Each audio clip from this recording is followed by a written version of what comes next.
सभी प्यारे दोस्तों का स्वागत है सार्थक कोचिंग क्लासेस में। जैसा कि आप सभी साथियों को पता है, हमारी पॉलिटी की सभी एक दिवसीय एग्जाम्स के लिए कंप्लीट पॉलिटी की चैप्टर वाइज क्लास चल रही है, जिसमें हमने बहुत सारे चैप्टर कंप्लीट कर लिए हैं। यदि आपने इससे पहले की क्लासेस नहीं देखी तो उनको अवश्य देख लें, उसकी लिंक मैंने आपको नीचे डिस्क्रिप्शन में दे दी है। ठीक है, अब जो हमारा नया चैप्टर चलने वाला है दोस्तों, आज हम पढ़ने वाले संविधान में जितने भी महत्वपूर्ण संविधान संशोधन हुए उनके बारे में पढ़ेंगे। इनसे एग्जाम में काफ़ी क्वेश्चन पूछे जाते हैं, तो आप याद रखेंगे। मैं आपको इम्पोर्टेंट बताता रहूँगा, आप उनको नोट करते रहेंगे। ठीक है, तो चलिए बिना देर के हुए अपनी क्लास स्टार्ट करते हैं। लेकिन उससे पहले जो प्यारे दोस्त नहीं है वो चैनल को सब्सक्राइब कर लेंगे, वीडियो को लाइक कर देंगे, दोस्तों में शेयर कर देंगे। ठीक है दोस्तों, चलिए अपनी क्लास स्टार्ट करते हैं। देखिए दोस्तों, हम क्या पढ़ने जा रहे हैं, हम संविधान संशोधन के बारे में पढ़ने वाले हैं। मैं आपको शुरू से लेकर अंत तक बताऊंगा। टोटल मैं आपको बता देता हूँ, 105 संविधान संशोधन हुए हैं अब तक। कितने हुए हैं? 2021 तक अब तक 105 संविधान संशोधन हुए हैं। ठीक है, तो आप ये याद रखेंगे। अब 2023 चलिए, अब तक भी 105 ही संविधान संशोधन हुए हैं। ठीक है, याद रखेंगे बिल्कुल। चलिए, तो मैं आपको 105 के 105 तो नहीं पढ़ाऊंगा, जो इम्पोर्टेंट है, पर 105 तक ही पढ़ाऊंगा। ठीक है, याद रखेंगे, बिल्कुल याद रखेंगे। अब दोस्तों, सबसे पहले हम जान लेते हैं संविधान संशोधन की प्रक्रिया के बारे में। किसके बारे में? प्रक्रिया के बारे में। सबसे पहले देखिए, संविधान संशोधन को जानने से पहले ये तो जानना पड़ेगा ना कि संविधान संशोधन की प्रक्रिया कैसे होती है। आपसे एग्जाम में ये भी तो पूछ सकता है कि संविधान संशोधन, अगर किसी संसद में कोई संविधान संशोधन के लिए बिल लाया जाता है तो उसके लिए क्या प्रक्रिया है, पूछ सकता है ना। तो पहले वो जान लेते हैं। ठीक है, फिर मैं आपको संविधान संशोधन पढ़ाऊंगा। ठीक है, सबसे पहले है दोस्तों संविधान के भाग 20 में। संविधान के भाग 20 में लिख के अनुच्छेद 168 में अनुच्छेद 168 में भारत के संसद को संविधान में संशोधन की शक्तियां प्रदान की गई हैं। आपसे ये तो काफी एग्जाम में पूछा जाता है, याद रखेंगे। संविधान संशोधन की प्रक्रिया दोस्तों संविधान के किस भाग में? तो भाग 20 में अनुच्छेद 368 में, भाग 20 में अनुच्छेद 368 में। याद रखेंगे, अपनी नोटबुक में इंपोर्टेंट करके नोट कर लेंगे ऊपर ही। ठीक है, बिल्कुल, जो कि भारत के संसद को संविधान में संशोधन की शक्ति प्रदान करती है। याद रखेंगे, बिल्कुल। नेक्स्ट, इस अनुच्छेद में प्रावधान है कि संसद अपनी शक्ति का प्रयोग करते हुए संविधान के किसी भी उपबंध का परिवर्तन या निरासन कर सकती है।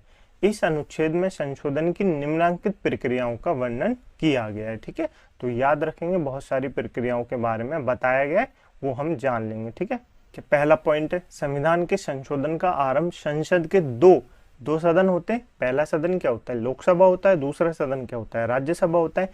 किसी भी एक सदन में, अर्थात लोकसभा या राज्यसभा, किसी भी एक सदन में संशोधन विधेयक पेश कर किया जा सकता है, न किसी राज्य विधानमंडल अर्थात विधानसभा या विधान परिषद में। देखिए, जब कोई संविधान संशोधन होता है तो वो केंद्र ही कर सकती है। कौन कर सकती है? केंद्र सरकार ही संविधान संशोधन कर सकती है, ना कि कोई राज्य सरकार। तो ये तो कंफर्म हो गया, जब राज्य सरकार नहीं कर सकती तो विधानसभा और विधान परिषद में तो बिल पेश नहीं किया जाएगा। लेकिन जब कोई संविधान संशोधन होता है तो वो केंद्र करती है, तो वो किस सदन में करेगी? तो आप कहेंगे या तो लोकसभा में कर सकती है या राज्यसभा में कर सकती है, किसी भी एक में। एक चीज आपको जरूर याद रखनी है, जब धन विधेयक लाया जाता है तो वो सबसे पहले किस सदन में पेश किया जाता है? तो आप कहेंगे लोकसभा में पेश किया जाता है। ये काफी एग्जाम में पूछा जाता है, याद रखेंगे, बिल्कुल।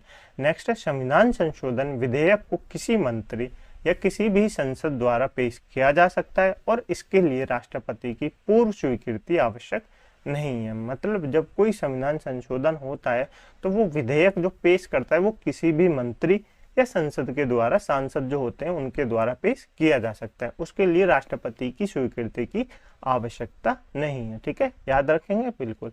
नेक्स्ट है, विधेयक को दोनों सदनों में, जो कि इंपोर्टेंट विधेयक होता है। जब दोस्तों संविधान संशोधन होते हैं ना तो वो इंपोर्टेंट होते हैं। देखिए, जब 370 हटी थी, उसके लिए संविधान हुआ था तो क्या हुआ था? विशेष बहुमत लानी पड़ी थी, क्योंकि विशेष बहुमत एक केंद्र शासित प्रदेश को, एक राज्य को, हमको केंद्र शासित प्रदेश बनाना है और उसकी बहुत सारी शक्तियां कम करनी है, तो उसके लिए विशेष बहुमत की जरूरत होती है। ठीक है, तो संविधान संशोधन करने के लिए विशेष बहुमत की आवश्यकता होती है।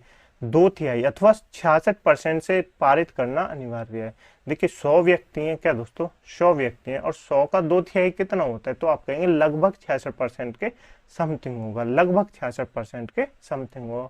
तो इतने लोगों की आवश्यकता है उस विशेष बहुमत के लिए। ठीक है, देखिए जब अटल बिहारी वाजपेयी जी की सरकार थी ना, तो उस समय उनके पास विशेष बहुमत नहीं थी, क्योंकि उनकी जो सरकार बनी थी वो काफी जो दल होते हैं उनके मेल से बनी थी, तो वो कम संविधान संशोधन कर पाए। लेकिन अभी वर्तमान में जो प्रधानमंत्री नरेंद्र मोदी की सरकार है, उनके पास तो विशेष बहुमत है, उन्होंने तो खुद के दम पे सरकार की है, तो उनके पास तो विशेष बहुमत है ना, तो वो तो कोई भी संविधान संशोधन कर सकते हैं। तो याद रखेंगे। ठीक है, 3 पॉइंट आपको क्या याद रखना है, संविधान संशोधन किस भाग में दिए गए हैं संविधान के में, तो आप बताएंगे संविधान के भाग 20 में दिए हुए हैं, अनुच्छेद 368 में दिए हुए हैं। काफी एग्जाम में पूछा जाता है, याद रखेंगे। ठीक है, संविधान संशोधन को कहाँ पेश किया जाता है, तो आप कहेंगे संसद के दोनों में से किसी भी एक सदन में, या तो राज्यसभा में या लोकसभा में। ठीक है, दोनों में से किसी एक सदन में। ठीक है, बिल्कुल याद रखेंगे। संशोधन को पेश कौन करता है संविधान संशोधन को, तो आप कहेंगे किसी मंत्री या किसी सांसद के द्वारा पेश किया जाता है। ठीक है, और इसके लिए राष्ट्रपति की अनुमति की जरूरत नहीं है। और संविधान संशोधन पास कराने के लिए क्या करना पड़ता है, विधायक क्या दोस्तों, विधेयक को पास कराने के लिए दोनों सदनों में विशेष बहुमत यानी 2/3 2/3 जो है विधानसभा से पारित करना अनिवार्य है। ठीक है, याद रखेंगे, बिल्कुल याद रखेंगे। चलें आगे, चलिए आगे चलते हैं। नेक्स्ट दोस्तों, प्रत्येक सदन में विधेयक को अलग अलग पारित करना अनिवार्य है। दोनों सदनों के बीच असहमति होने पर दोनों सदनों की संयुक्त बैठक बुलाई जाएगी, जिसको जॉइंट सिटिंग कहते हैं। उसका प्रावधान संविधान के संशोधन के संदर्भ में नहीं है। ठीक है, तो जॉइंट सिटिंग बुलाई जाती है जब दोनों संसदों में मतभेद हो जाता है, या तो लोकसभा राज्यसभा में मतभेद हो जाता है, तो जॉइंट सिटिंग बुलाई जाती है, उसके द्वारा फिर विधेयक को पास कराया जाता है। ठीक है, नेक्स्ट है, यदि विधेयक संविधान की संघीय व्यवस्था के संशोधन के मुद्दे पर हो तो इसे न्यूनतम 50% राज्यों के विधानमंडलों से भी सामान्य बहुमत पारित करना पड़ता है। तो याद रखेंगे। नेक्स्ट है, संसद के दोनों सदनों से पारित होने के बाद एवं जहां आवश्यक हो राज्य विधानमंडलों की स्तुति के बाद इस संशोधन विधेयक को राष्ट्रपति के पास सहमति के लिए भेजा जाता है। याद रखेंगे, बिल्कुल जब संविधान संशोधन पास हो जाता है ना दोनों सदनों में, तब उसको राष्ट्रपति के पास भेजा जाता है सहमति के लिए। ठीक है, इसमें दोस्तों क्या चीज है, संविधान संशोधन जो विधेयक होता है मामले में भारत के राष्ट्रपति ना तो अपने वीटो पावर का इस्तेमाल कर सकते हैं और ना इसे संसद के पास पुनः विचार के लिए भेज सकते हैं, अर्थात राष्ट्रपति के लिए ये स्वीकृति देना बाध्यकारी है, मतलब उनको ये मानना ही पड़ेगा। ठीक है, इसलिए कहते हैं राष्ट्रपति जो होता है ना, वो तो बस नामात्र का क्या होता है, नामात्र का शासक होता है। तो याद रखेंगे, बिल्कुल। चलें आगे, चलिए आगे चलते हैं। अब मैं दोस्तों आपको संविधान संशोधन बताने जा रहा हूँ, इंपोर्टेंट मैं आपको बताता रहूंगा, आप नोट करते रहेंगे। ठीक है, चलिए। पहला संविधान संशोधन काफी पूछा जाता है एग्जाम में, क्योंकि पहला जो होता है, पहला प्यार जैसे होता है, ऐसे ही पहला संविधान संशोधन जो होता है काफी इंपोर्टेंट होता है, पहली बार जो होता है। ठीक है, तो पहला संविधान संशोधन 1951 में हुआ। कब हुआ, 1951 में हुआ। डेट पूछी जाती है कि पहला संविधान संशोधन कब हुआ, तो आप बताएंगे 1951 में हुआ। ठीक है, किसके लिए हुए, राज्य को सामाजिक और पिछड़े वर्गों की उन्नति के लिए विशेष प्रावधान करने का अधिकार दिया गया, जो कि 9वीं अनुसूची जोड़ी गई थी। इसी के द्वारा 9वीं अनुसूची जोड़ी गई थी। ये भी एग्जाम में पूछा जाता है कि 9वीं अनुसूची किस संविधान संशोधन के द्वारा जोड़ी गई, तो आप बताएंगे पहला संविधान संशोधन 1951 के द्वारा जोड़ी गई, जिसमें दोस्तों क्या था, चौथे संविधान संशोधन 1955 ने 9वीं अनुसूची में कुछ और अधिनियम शामिल किए। याद नहीं रखना, बिल्कुल याद नहीं रखना, ये भी याद नहीं रखना, ये भी याद नहीं रखना। आपको याद क्या रखना है, मैं आपको बताता हूँ।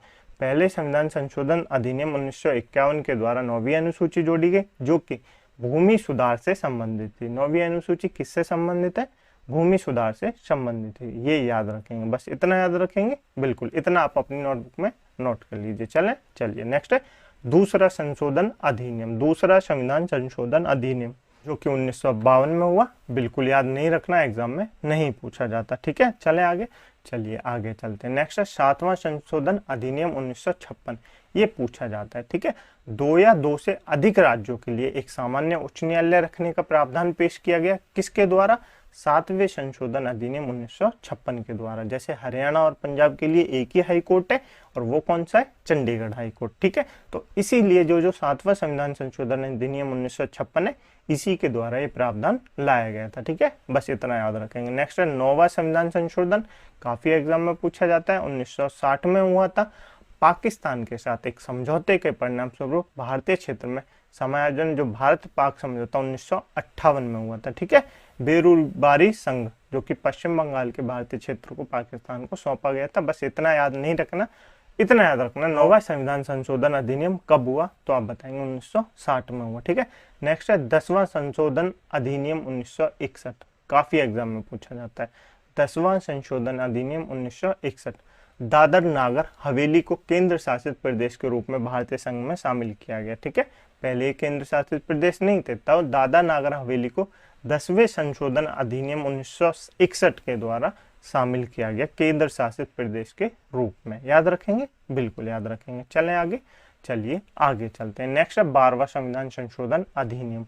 12वें संविधान, देखिए 10वें के दादर नागर हवेली और 12वें संविधान संशोधन द्वारा गोवा दमन द्वीप को केंद्र शासित प्रदेश के रूप में शामिल किया, तो याद रखेंगे बिल्कुल, ये पूछे जाते हैं, ठीक है। नेक्स्ट 13वां संविधान संशोधन, काफी पूछा जाता है, स्टार बना लेंगे, जो कि किससे संबंधित है, नागालैंड के गठन से संबंधित है। किससे संबंधित है, नागालैंड के गठन से संबंधित है, ठीक है, ये याद रखेंगे। नेक्स्ट है 14वां संविधान संशोधन, याद नहीं रखना, थोड़ा सा याद रख लेंगे। कब हुआ, 1962 में हुआ। पुदुचेरी को भारतीय संघ में शामिल किया गया और केंद्र शासित प्रदेश हिमाचल प्रदेश, मणिपुर, त्रिपुरा, गोवा, दमन और दीप और पुदुचेरी को विधायिका और मंत्री परिषद प्रदान की गई। तो आपको याद नहीं रखना, बस इतना याद रखना है। 14वां संविधान संशोधन अधिनियम कब हुआ, तो आप बताएंगे 1962 में हुआ। कब हुआ, 1962 में हुआ, ठीक है। नेक्स्ट चलिए नेक्स्ट है 19वां संविधान संशोधन। 19वां संविधान संशोधन अधिनियम कब हुआ, तो आप बताएंगे 1966 में हुआ। कब हुआ, 1966 में हुआ, ठीक है। चुनावी न्यायाधिकरणों की व्यवस्था समाप्त कर दी गई और उच्च न्यायालयों को चुनावी याचिका सुनने की शक्ति दी गई। याद नहीं रखना, बस तारीख याद रखेंगे। 19वां संविधान संशोधन अधिनियम कब हुआ, तो आप बताएंगे 1966 में हुआ। कब हुआ, 1966 में हुआ, ठीक है। चलें आगे, चलिए नेक्स्ट है 21वां संविधान संशोधन, काफी इंपोर्टेंट है, स्टार बना लेंगे, नोट कर लेंगे, ठीक है। 21वां संविधान संशोधन अधिनियम 1967 कब हुआ, 1967 में हुआ, जिसके द्वारा सिंधी भाषा को भारतीय संविधान की 8वीं अनुसूची में शामिल किया गया, ठीक है। पहले कितनी भाषाएं थी, तो आप कहेंगे 14 भाषाएं थी। कितनी भाषाएं थी, 14 भाषाएं थी, ठीक है, 8वीं अनुसूची में। तो याद रखेंगे, पहले अनुसूचियां कितनी थी, तो 8 ही अनुसूची थी, ठीक है। फिर बाद में और जोड़ी, जैसे 9वीं अनुसूची जोड़ी पहले संविधान संशोधन 1951 के द्वारा, ये याद होगा आपको, ठीक है। चलिए नेक्स्ट है 24वां संविधान संशोधन अधिनियम 1971, याद नहीं रखना, ज्यादा नहीं पूछा जाता, ठीक है। 25वां संविधान संशोधन अधिनियम 1971, संपत्ति बिल्कुल याद रखेंगे, संपत्ति का मौलिक अधिकार कम कर दिया गया, ये एग्जाम में पूछा जाता है। संपत्ति का मौलिक अधिकार कब कम किया गया, तो आप कहेंगे 25वें संविधान संशोधन अधिनियम 1971 के द्वारा, ठीक है। नेक्स्ट है 26वां संशोधन अधिनियम 1971, इसके द्वारा क्या हुआ, रियासत के पूर्व शासकों के प्रिव्य पर्स और विशेष अधिकार समाप्त कर दिए गए, एग्जाम में नहीं पूछा जाता, याद नहीं रखेंगे, ठीक है। 31वां संविधान संशोधन अधिनियम 1972, बिल्कुल याद रखेंगे, पूछा जाता है, ठीक है, स्टार बना लेंगे। 31वां संशोधन अधिनियम 1972 कब हुआ, तो आप बताएंगे लोकसभा सीट 525 से बढ़ाकर 545 कर दी गई। किस संविधान संशोधन के द्वारा, 31वें संशोधन अधिनियम 1972 के द्वारा लोकसभा की सीटें 525 से बढ़ाकर 545 कर दी। याद रखेंगे, बिल्कुल। चलें आगे, चलिए आगे चलते हैं। नेक्स्ट है 35वां संविधान संशोधन अधिनियम 1974। 35वें संविधान संशोधन अधिनियम द्वारा क्या हुआ, ट्रिपल स्टार बना लेंगे, एग्जाम में पूछा जाता है, काफी इंपोर्टेंट। सिक्किम का संरक्षित राज्य का दर्जा समाप्त कर दिया गया और सिक्किम को भारत के सहयोगी राज्य के रूप में शामिल किया गया। 35वें संविधान संशोधन के द्वारा सिक्किम को सहयोगी राज्य के रूप में दर्जा मिला, लेकिन 36वें संविधान संशोधन अधिनियम 1975 के द्वारा सिक्किम को भारत का पूर्ण राज्य बनाया गया। किस अधिनियम के द्वारा सिक्किम को पूर्ण राज्य बनाया गया, पूछा जाता है, तो आप बताएंगे 36वें संशोधन अधिनियम 1975 के द्वारा। क्या दोस्तों, 36वें संशोधन अधिनियम 1975 के द्वारा, ठीक है। नेक्स्ट 40वां संशोधन अधिनियम, काफी पूछा जाता है, याद रखेंगे।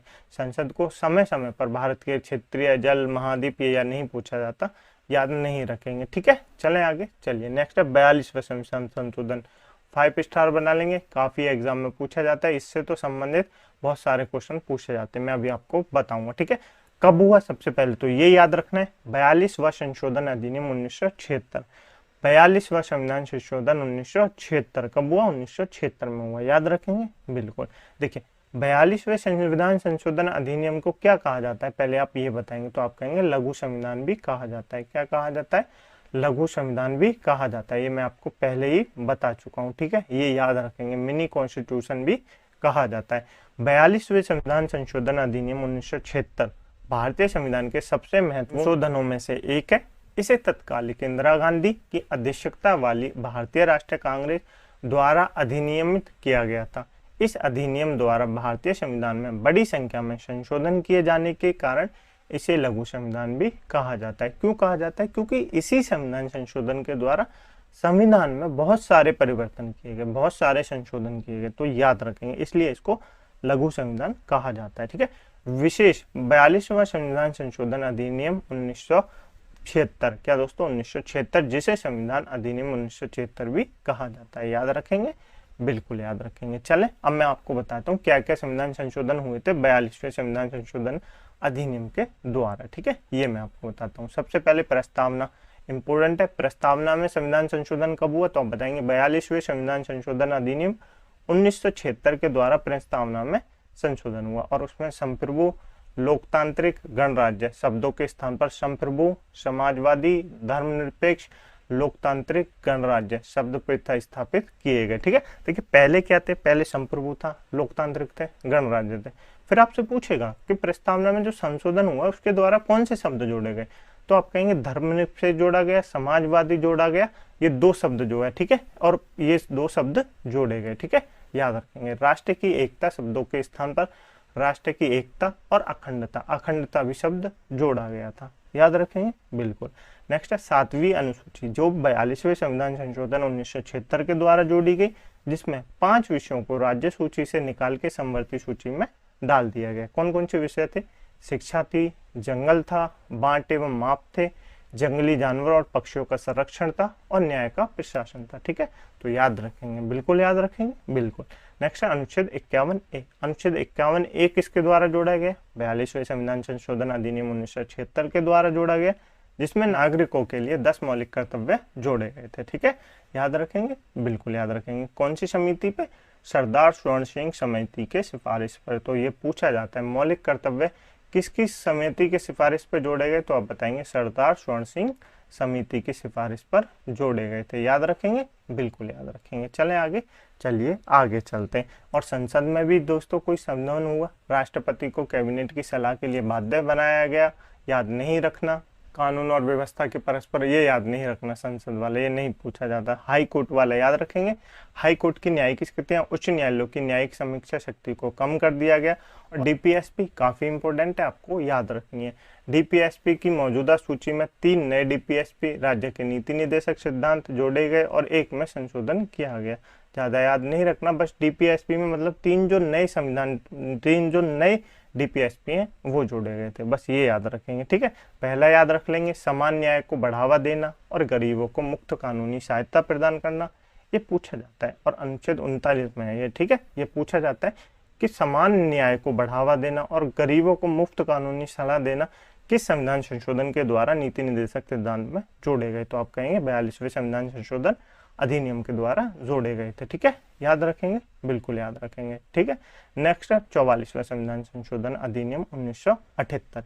ये दोनों संविधान संशोधन काफी इंपॉर्टेंट है, एग्जाम में पूछे जाते हैं। ठीक है, 42वां संविधान संशोधन 1976, 44वां संविधान संशोधन 1978। ठीक है, तारीख बिल्कुल याद रखेंगे, 2 साल बाद ही हुआ।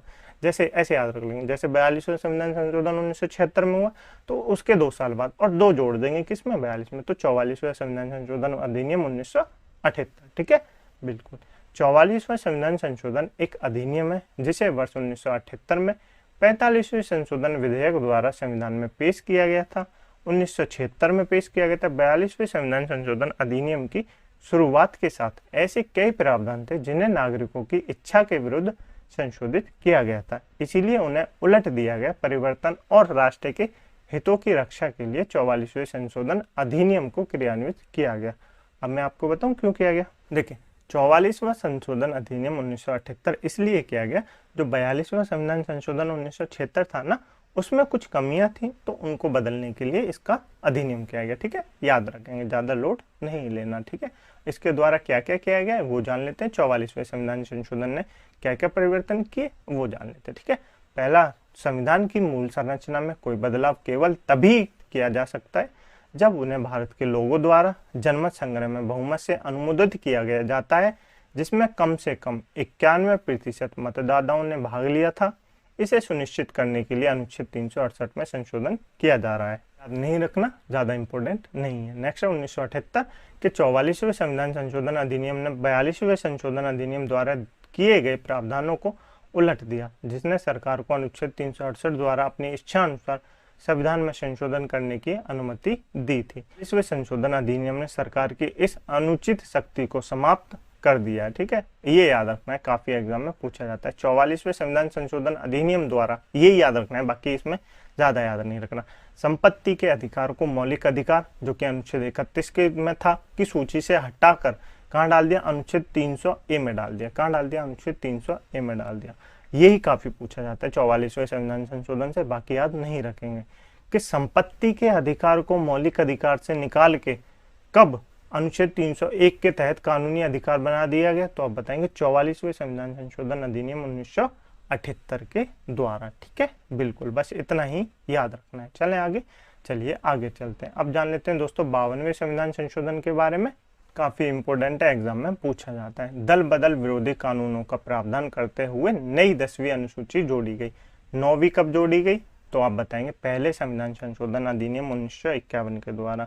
10वीं अनुसूची कब जोड़ी गई, 52वें संविधान संशोधन अधिनियम 1985 के द्वारा। कौन सी तारीख को हुआ, काफी इंपॉर्टेंट है दोस्तों, स्टार बना लेंगे आप, ट्रिपल स्टार। ठीक है, ये पूछा जाता है कि 10वीं अनुसूची में दल बदल विरोधी कानून किस संविधान संशोधन के द्वारा जोड़े गए, तो आप बताएंगे 52वें संविधान संशोधन अधिनियम 1985 के द्वारा जोड़े गए। ठीक है, बिल्कुल। नेक्स्ट है 61वां संविधान संशोधन अधिनियम, काफी पूछा जाता है, ट्रिपल स्टार बना लेंगे। ठीक है, कब हुआ, तो आप बताएंगे 1989 में हुआ। कब हुआ, 1989 में हुआ। ठीक है, लोकसभा और विधानसभा दोनों चुनावों के लिए मतदान की आयु 21 से घटाकर 18 वर्ष कर दी। कब कर दी, 21 से घटाकर 18 वर्ष कर दी। किसके समय कर दी, जब राजीव गांधी की सरकार थी। किसकी सरकार थी, राजीव गांधी की सरकार थी, उसके समय संविधान संशोधन हुआ था। ठीक है, तो कब हुआ, 61वां संविधान संशोधन अधिनियम 1989 के द्वारा मतदान की आयु 21 से घटाकर कितनी कर दी, तो आप कहेंगे 18 वर्ष कर दी। कितनी कर दी, 18 वर्ष कर दी, ये पूछा जाता है। ठीक है, नेक्स्ट 65वां संविधान संशोधन, याद नहीं रखेंगे। 69वां संविधान संशोधन काफी पूछा जाता है, याद रखेंगे। कब हुआ, 1951 में हुआ, स्टार बना लेंगे। ये पूछा जाता है, देखिए क्या पूछा जाता है, दिल्ली से संबंधित कौन सा संशोधन है, तो आप बताएंगे 69वां संविधान संशोधन अधिनियम 1991 में, जो कि दिल्ली से संबंधित है। किससे संबंधित है, दिल्ली से संबंधित है। दिल्ली से जुड़ी जितनी भी बातें वो 69वें संविधान संशोधन में ही की गई हैं। याद रखेंगे, बिल्कुल याद रखेंगे। चलें आगे, चलिए आगे चलते हैं। नेक्स्ट है 71वां संशोधन अधिनियम 1992। कौन सा है, 1992। ये भी एग्जाम में पूछा जाता है। देखिए, एक तो 21वां संविधान संशोधन था, एक 71वां है, तो दोनों कितने हो गए, तो आप कहेंगे दोनों 92 हो गए। 21वें से क्या जोड़ी गई, सिंधी जोड़ी गई, और 71वें से क्या जोड़ी गई, कोंकणी, मणिपुरी और नेपाली भाषा को जोड़ा गया 8वीं अनुसूची में, जिसको हम क्या कहते हैं, नमक कहते हैं। नेपाली, मणिपुरी, कोंकणी, ऐसे बोलते हैं ना, नमक भाषा जोड़ी गई, तो नेपाली, मणिपुरी, कोंकणी भाषा जोड़ी गई। ठीक है, याद रखेंगे, बिल्कुल याद रखेंगे। अब 92 द्वारा आगे आएगा, वो भी मैं आपको बताऊंगा। 73वां संविधान संशोधन कब हुआ, 1992 में हुआ, जिसके द्वारा पंचायती राज संस्थाओं को संवैधानिक दर्जा दिया गया था, और ये पंचायती राज संस्थाओं और उनसे संबंधित प्रावधानों को मान्यता देने के लिए भारतीय संविधान में एक नए भाग यानी 9वीं और 11वीं अनुसूची जोड़ी गई। तो याद रखेंगे, देखिए याद क्या रखना है आपको, बस आपको याद रखना है 73वें संविधान संशोधन अधिनियम 1992 के द्वारा पंचायती राज जोड़ी गई, पंचायती राज की व्यवस्था जोड़ी गई। तो आपसे पूछेगा पंचायती राज संस्था किस संविधान संशोधन के द्वारा जोड़ी गई, तो आप बताएंगे 73वें संविधान संशोधन के द्वारा जोड़ी गई। याद रखेंगे, बिल्कुल।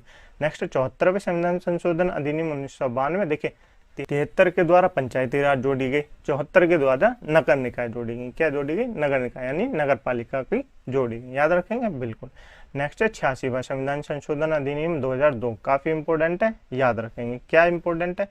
प्रारंभिक शिक्षा को मौलिक अधिकार बना दिया गया। क्या बना दिया? मौलिक अधिकार बना दिया गया। 6 से 14 वर्ष के बच्चों के लिए निःशुल्क शिक्षा, ये एग्जाम में पूछा जाता है, याद रखेंगे। 6 से 14 वर्ष के बच्चों के लिए निःशुल्क शिक्षा का प्रावधान किस संविधान संशोधन के द्वारा जोड़ा गया? तो आप बताएंगे 86वें संविधान संशोधन अधिनियम 2002 के द्वारा जोड़ा गया। याद रखेंगे बिल्कुल, याद रखेंगे। ठीक है, बिल्कुल। और 11वां जो मौलिक कर्तव्य था वो भी इसके द्वारा जोड़ा गया। ठीक है, ये भी याद रखेंगे। चलें आगे, चलिए आगे चलते हैं। नेक्स्ट है 88वां संविधान संशोधन अधिनियम 2003। ये कब हुआ? सेवा यानी जीएसटी के लिए सेवा कर का प्रावधान अनुच्छेद 268 के तहत किया गया था। सेवा कर संघ द्वारा लाया जाता है। ये सेवा कर नहीं है दोस्तों, ये जीएसटी नहीं है। जीएसटी का तो 101 का आएगा, ये उसका प्रावधान ला गया गया। ठीक है, 88वें संशोधन अधिनियम के द्वारा। नेक्स्ट है 92वां संविधान संशोधन अधिनियम 2002।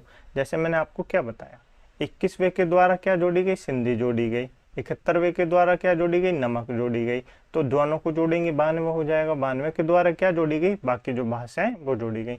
मैथिली, संथाली, डोंगरी, बोडो, ये बाकी भाषाएं जोड़ी गई 92वें संविधान संशोधन अधिनियम 2003 के द्वारा। एग्जाम में काफी पूछा जाता है, ट्रिपल स्टार बना लेंगे। ठीक है, याद रखेंगे बिल्कुल। नेक्स्ट 95वें संविधान संशोधन, याद नहीं रखना, नहीं पूछा जाता। 97वें संविधान संशोधन याद रखना है, थोड़ा सा याद रख लेंगे, 2011 में हुआ, जो कि सहकारी समितियों से संबंधित था। किससे संबंधित था? सहकारी समितियों से संबंधित था। बस इतना याद रखेंगे। ठीक है, चलें आगे, चलिए आगे चलते हैं। अब जान लेते हैं 100वें संविधान संशोधन के बारे में। काफी एग्जाम में पूछा जाता है, स्टार बनवा लेंगे। ठीक है, 2015 में हुआ। भारत और बांग्लादेश के बीच सीमा समझौता 1974 को आगे बढ़ाने के लिए बांग्लादेश के साथ कुछ परिवर्ती क्षेत्रों के आदान प्रदान का उल्लेख किया गया। बाकी इसमें ज्यादा कुछ नहीं है, बस इतना याद रखेंगे। 3 बीघा कॉरिडोर। क्या दोस्तों? 3 बीघा कॉरिडोर कैसे हैं? इसको क्या कहते हैं? 3 बीघा कॉरिडोर कहते हैं। ये किस संविधान संशोधन के हुआ? तो आप बताएंगे 100वां संविधान संशोधन अधिनियम 2015 के द्वारा भारत और बांग्लादेश के बीच हुआ। ठीक है, याद रखेंगे बिल्कुल। नेक्स्ट है 101, काफी एग्जाम में पूछा जाता है। ठीक है, बिल्कुल याद रखेंगे। 101वां संशोधन अधिनियम 2016 के द्वारा वस्तु एवं सेवा कर, जिसको जीएसटी कर कहा जाता है, उसको लागू किया गया था। ठीक है, याद। 102वां संविधान संशोधन अधिनियम 2018, राष्ट्रीय पिछड़ा वर्ग आयोग को संवैधानिक दर्जा प्रदान किया गया। ज्यादा इंपोर्टेंट नहीं है, बस थोड़ा सा याद रख लेंगे। 103वां संविधान संशोधन अधिनियम 2019, जिसके द्वारा दोस्तों क्या दोस्तों देखिए पढ़िए, अनुच्छेद 51 के खंड 4 और 5 में उल्लेखित वर्गों के अलावा अन्य वर्गों को नागरिक आर्थिक रूप से कमजोर वर्ग, ठीक है, ईडब्ल्यूएस, इसको कहते हैं ईडब्ल्यूएस, यानी economic weaker section, economics weaker section का संविधान संशोधन 103 के द्वारा उनको जोड़ा गया। 10% इनको आरक्षण दिया गया था। याद रखेंगे, बिल्कुल याद रखेंगे। चलें आगे, चलिए आगे चलते हैं। अब 2 संविधान संशोधन और बचे हैं, उनके बारे में पढ़ लेते हैं, फिर अपनी क्लास को समाप्त करते हैं। ठीक है, 104वां संविधान संशोधन अधिनियम 2020 में हुआ, जो कि याद बिल्कुल नहीं रखना। ठीक है, और 105वां याद रख लेंगे, थोड़ा सा एग्जाम में पूछा जाता है क्योंकि ये नया संविधान संशोधन है। ठीक है, तो 105वें संविधान संशोधन 2021 के द्वारा यह कहा गया कि राष्ट्रीय पिछड़ा वर्ग आयोग की शक्तियां और जिम्मेदारियां स्वतंत्र राज्य सूचियों पर लागू नहीं होती। ठीक है, आपको क्लियर हुए संविधान संशोधन 105, जो इम्पोर्टेंट थे मैंने आपको बता दिए। मुझे उम्मीद है आपने इनको नोट कर लिया होगा अपनी नोटबुक में, और नहीं किया हो तो आप इस क्लास की पीडीएफ डाउनलोड करके नोट कर लेना। ठीक है, मुझे उम्मीद है दोस्तों आपको क्लास अच्छी लगी होगी। यदि आपको क्लास अच्छी लगी है तो वीडियो को लाइक कर दें, दोस्तों में शेयर कर दें, चैनल को सब्सक्राइब जरूर कर लें। इस क्लास की पीडीएफ डाउनलोड करने के लिए आप हमारे टेलीग्राम ग्रुप को ज्वाइन कर सकते हैं, जिसकी लिंक मैंने आपको नीचे डिस्क्रिप्शन में दे दिया। वहाँ जाके आप हमारे टेलीग्राम ग्रुप को ज्वाइन कर सकते हैं। यदि लिंक नहीं ओपन होती तो टेलीग्राम पे जाना, वहाँ पे सार्थक कोचिंग क्लासेस सर्च करना तो आपको हमारा ग्रुप मिल जाएगा। ठीक है, वहाँ जाके आप इस क्लास की पीडीएफ डाउनलोड करना और फिर नोट्स बनाना, नोट्सों को बार बार रिवाइज करना। इन चैप्टर से क्वेश्चन काफ़ी एग्जाम में पूछे जाते हैं। ठीक है, तो चलिए मिलते हैं अगली क्लास में एक नए चैप्टर के साथ। तब तक के लिए अपनी पुरानी क्लासों का रिवीजन अवश्य करते रहें, पढ़ाई अवश्य करते रहें। ठीक है, चलिए मिलते हैं अगली क्लास में एक नए चैप्टर के साथ। तब तक के लिए अपना ध्यान रखिएगा। जय हिंद, जय भारत।